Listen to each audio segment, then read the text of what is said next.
We have about 3,000 trees in pots, and we are going to plant them in this area here.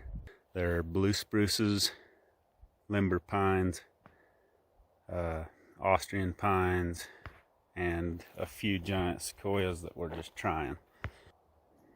Hopefully make some money off it later down the road. It's just a little side business that we can try to utilize our property. We're going to be planting the trees in just little increments at a time because I still have to do my business stuff, so we'll be doing little tiny bits of them, like 15 or 20 trees every day, or even only 5 or 6 if that's all we got time to do. But we're gonna do it till we get them all on the ground. See how it goes.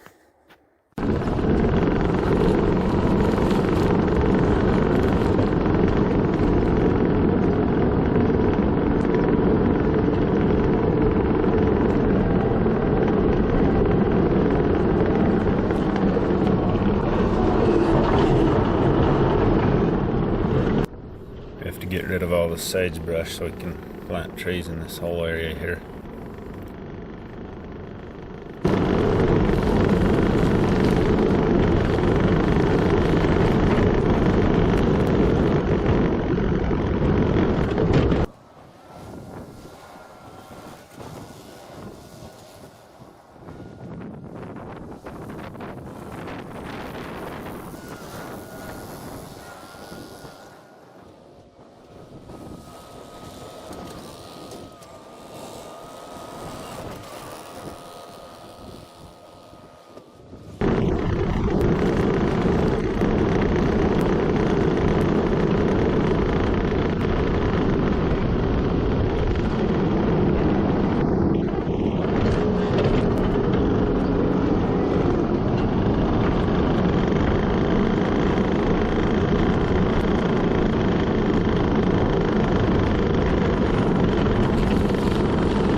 Moving these over to go transplant them and put them in the ground. Getting kind of root bound.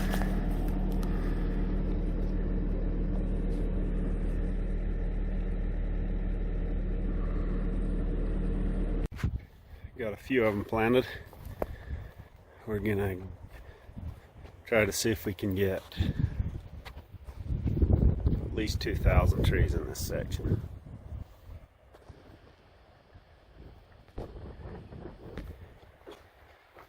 Got them strung out, got holes drilled. We're just planting them in the raw dirt. We're not doing any mulch or anything.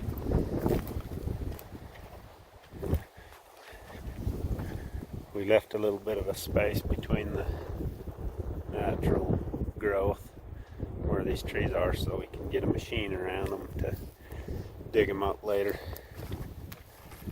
We gotta harvest them.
Little by little, we'll get them all planted.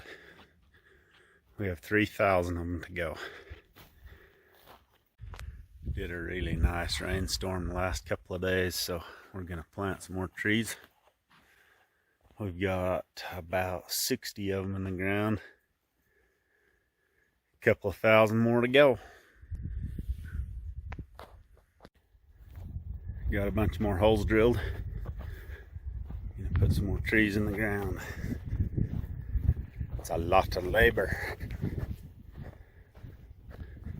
Got about, I don't know, close to 100 of them planted. Doing them about 4 feet apart. And then I'm probably gonna wish I would have did it further apart, but I'll just drive through and we're harvesting them every other row. Just harvest like down this whole row right here. Skip this one and then do this row. Harvest these ones. So we'll just see how it ends up. But about 4 feet apart because I figured I could just drive a ride-on lawnmower between them. Kind of take care of the grass as it grows up. Anyway, we have right now 3,000 trees, counting the blue spruces, the Austrian pines, the limber pines, and the giant sequoias. So here's some of them here. Some of them are a lot bluer than others, but these are all blue spruces. Looks like a green spruce, but it'll probably change when it might be just a little bit anemic or something. But here's a giant sequoia right there. We have about 100 giant sequoias. We're just doing it as an experiment to see if they'll grow in this climate. There's another one right there. So we're just gonna see how well they do. If they survive, we'll plant some more. These ones survived last winter.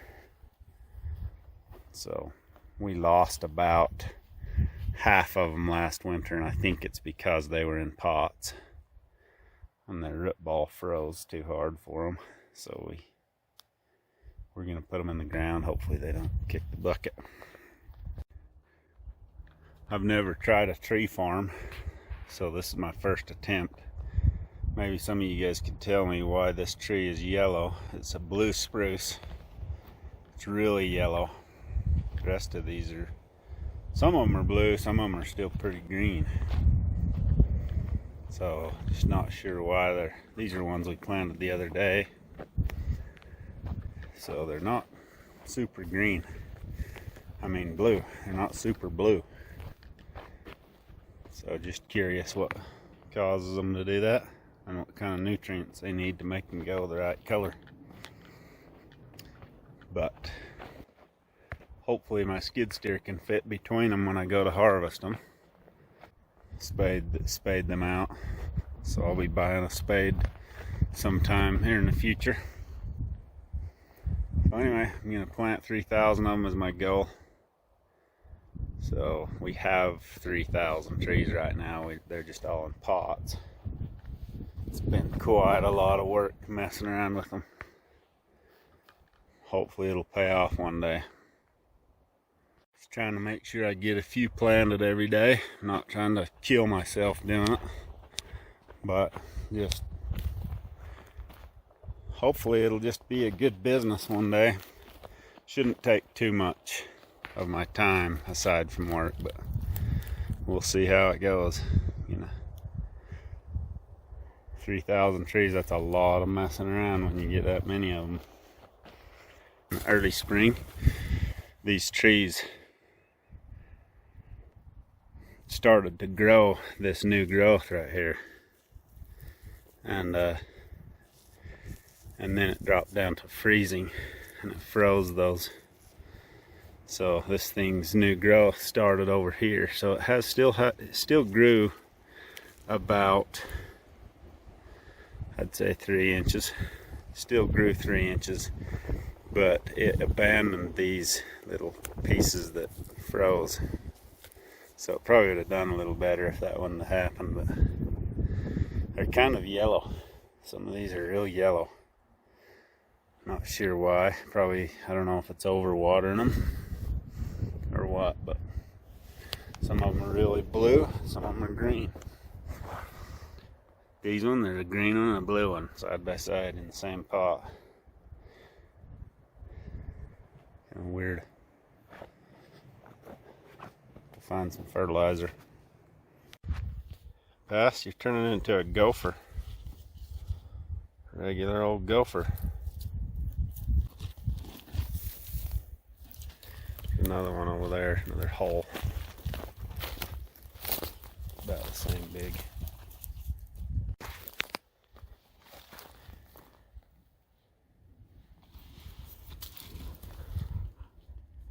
Can't breathe down there too good, huh? This pot has 2 trees in it, so we're gonna split that thing in half. It had 3, but one of them died. Be a little awkward.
We have 3 going this way that we planted today. You can see that the ones I just barely watered. So there's 3 that way, and then there's 1, 2, 3, 4, 5, 6, 7, 8, 9. So 9 times 3 is 27. So there's 27 trees here that we planted. Got a few more to go. Don't have water over here, so I'm pumping it out of this. Have this little generator, little Lowe's Home Depot water pump down in there. Just pump it out to water them. This is the main line coming into the property. We gotta come over here, find it right here, and dig a trench all the way onto the other side of their property. So we got about 600 feet of trench to dig. So we're gonna run an 1.25 inch water line off of this main line coming into the property, all the way to the other side of it.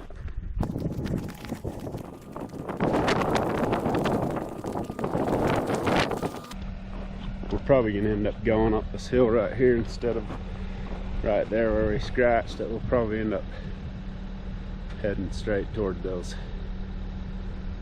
2 trees, those bigger trees there. Probably go right there through there. Okay, we're going to start digging right here. Stub up the main water line right there. And what this is for is I'm going to plant some trees all over in this area that you can see there, clear over to the hill there, and all the way through here. We're going to leave these juniper trees in place. We're not going to pull any of those out, maybe 1 or 2, then might want to move them over by the road. But all this area should be able to fit a couple of thousand trees. It'll be pretty cool when it's all grown up. But so we're gonna dig from right there where that skid steer is, crossed right here, all the way back over to that main water line. It's around that hill. It's about 600 feet or so.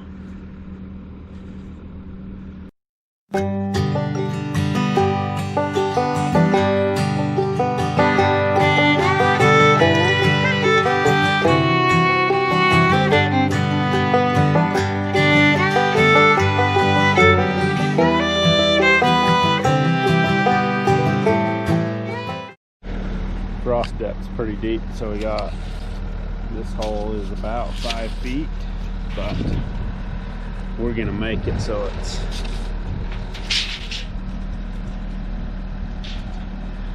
this hole's about 5 feet deep, but we want it to be 4, so a little bit of dirt can fall in there. But this is the part where we're gonna put our freezeless hydrant. So we did this a little bit wider so I could fit my back side down there. So that's a little wider. Be able to get down in there and work on the gravel pit drain for the freezeless hydrant and stuff. So we'll keep on digging. Got a long ways to go.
1,000 feet of pipe, so we can put it in this trench that we got running to all our trees.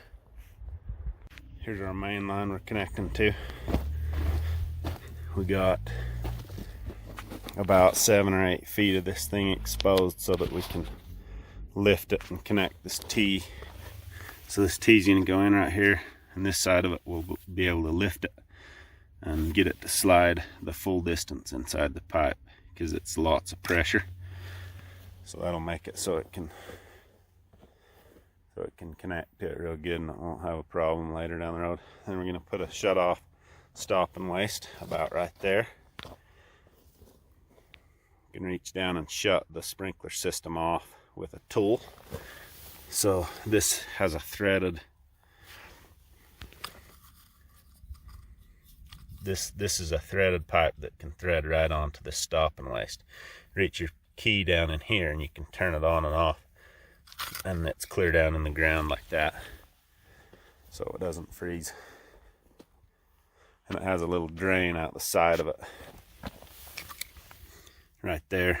It'll drain the water out of the pipe so that it doesn't ever freeze it. And there's our ditch. Got our pipes spread out. So we're gonna bury this. After we get the pipes in here, we're gonna do a riser every so often. We was digging this with our little ettera digger, and it was just too hard in some spots for it, taking too long, so we rented a track hoe. Had a 30-inch bucket, so the trench is nice and wide. But we're gonna do risers every so often because we want to put some sprinkler lines right there on the fence line, so we can have a tree every 5 or 6 feet along the fence line. I find that if you go through and primer 3 or 4 pipes ahead of you, then you can just go back and just glue them and stick them, and it's a little bit faster. These long bales like this, these are about 2.5 to 3 inches long. Then you kind of have to hang onto the pipe after you shove it in there, otherwise it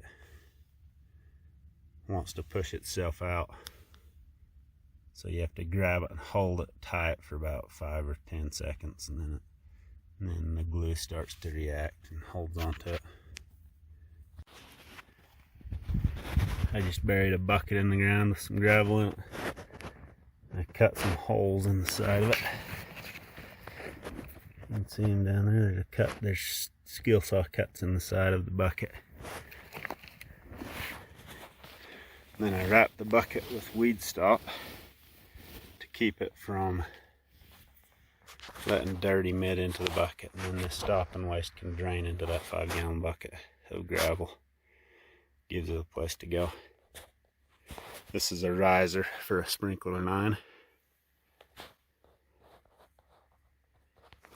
So this pipe right here will go right on top of that like that, and then I can reach my key down in there and turn it off right in there.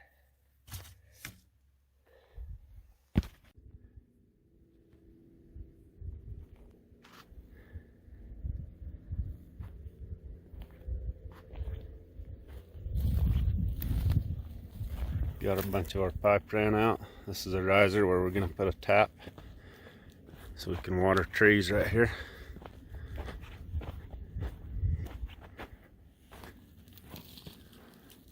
The pipe runs down there. This is about with this, clear all the way up to where the trees are planted right now. Then it's like 600 feet or so. So we're gonna fill all this whole area in with blue spruces and different kinds of trees. Got the pipe shaded. We're just starting to get it all shaded down the trench. And we'll backfill this thing. So we got these risers coming up here, and we're gonna run a sprinkler line over to the fence line there, and then put a row of trees in right there. gate entry all the way down this roadside here.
This is where we're teeing it off, and there's another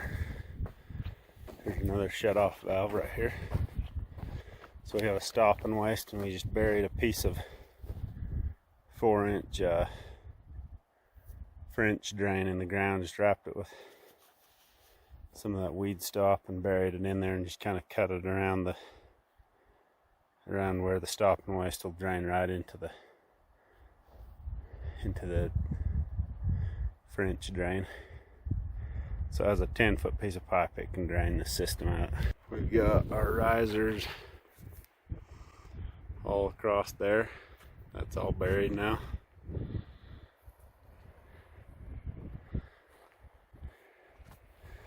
So we buried a few more over this way.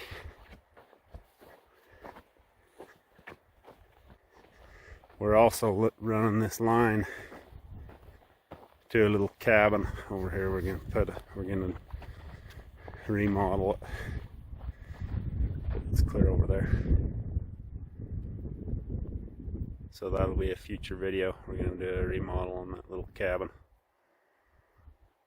It's hidden in the bushes over there. Got our pipes ran clear to here.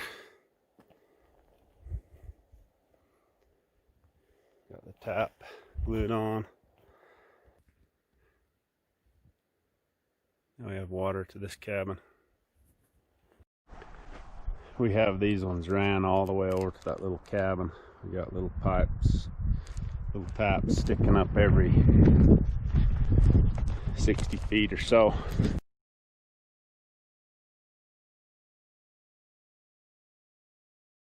You can see that the water was coming out of this pipe.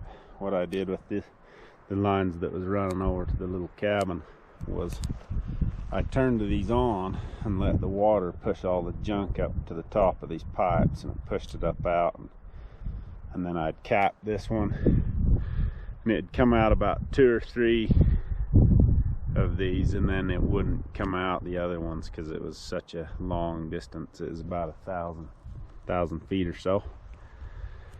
So it took a while to flush it out because I could just only cap like 2 of them, and then I had to turn the water back off and then cap those, let the glue dry, turn it back on, and then pump it up into the other ones and flush them out. So it took a while. That's why I didn't do the other one, is because it was taking too long. So I'll walk up there by the cabin and then show you how much difference it makes when you flush your line in that much length. Because if you don't flush them out, boy, they just raise hell with your taps.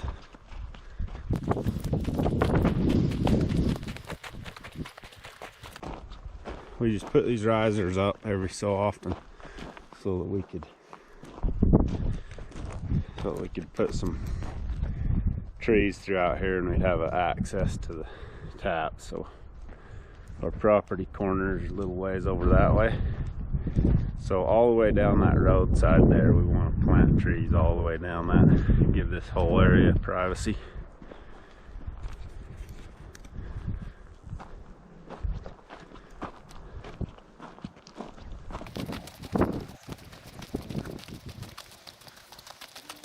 So he dug that trench all the way up this. This is pretty rocky, but we flushed it out clear to this little riser right here. This is the pipe I'm gonna run into the house. So that's our water line. We'll put PEX from right there into the house. It's a pretty small little cabin, but it's something we want to fix it up and get it useful. But that'll be a future video that we're going to do later. So we might tear out this tree, growing pretty close to it. But this tap has a whole lot more pressure than the other one. The other one just is hardly even letting any out. So this thing will go way higher than that. So flushing the lines out is a super good idea to do. Down in the ground we just put a piece of pipe in the ground that's perforated pipe and wrapped it with weed stalk. And cut it and notched it around the bottom of this tap so that it would drain into that instead of trying to drain into a gravel pit. Just a little bit easier.